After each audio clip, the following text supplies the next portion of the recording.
మంగళగౌరి వ్రతకథ ప్రారంభం. పూర్వము ధర్మపాలుడని ఒక వైశ్యుడు కలడు. మిక్కిలి ధనవంతుడు. భక్తివంతుడైన అతనికి పెళ్ళైన సంతానము కలగలేదు. తన భార్యతో కలిసి దాన ధర్మాలు చేయసాగెను. ఇలా ఉండగా ఒకనాడు ఒక సాధువు వీరి ఇంటికి భిక్షకు వచ్చెను.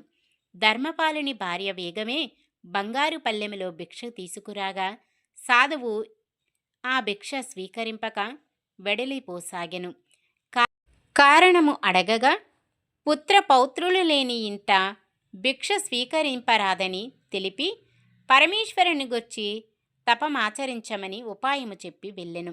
పిదప ఆ దంపతులు చేసిన తపమునకు ప్రసన్నుడైన పరమేశ్వరుడు అల్పాయుష్కుడగు పుత్రుడు కలుగుతాడని వరమిచ్చి ఊరి వెలుపలియున్న ఆలయము వద్ద గల మామిడి చెట్టు యొక్క ఒకే ఒక్క ఫలము నీ భార్య కోసమని ఆనతిచ్చెను. అటులనేనని ఆ ధర్మపాలుడు వృక్షము వద్దకు వెళ్ళి అత్యాస వలన ఒక ఫలముగాక మిక్కిలి ఫలములను దృంచి మూటగట్టుకొని వచ్చెను.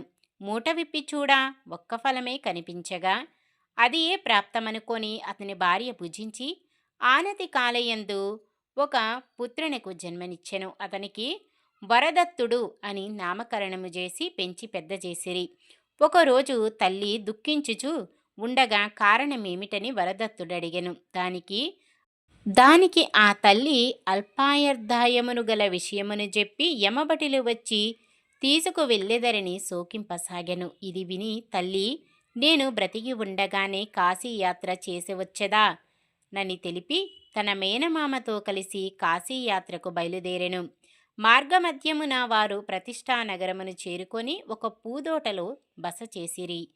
ఆ పూదోట యందు సుశీలాయను రాజకుమార్తె తన చెలికత్తెలతో ఆడుకోనుచుండెను.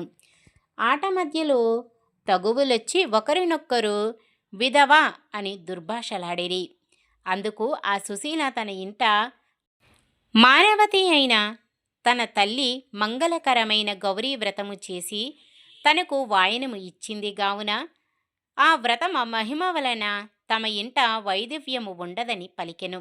ఇది విన్న వరదత్తుని మేనమామ ఈమెకు తన మేనల్లుడినిచ్చి వివాహం చేసిన బ్రతకగలడని భావించి సుశీల తండ్రితో మంతనములు జరిపి వరదత్తునికిచ్చి వివాహము చేసెను.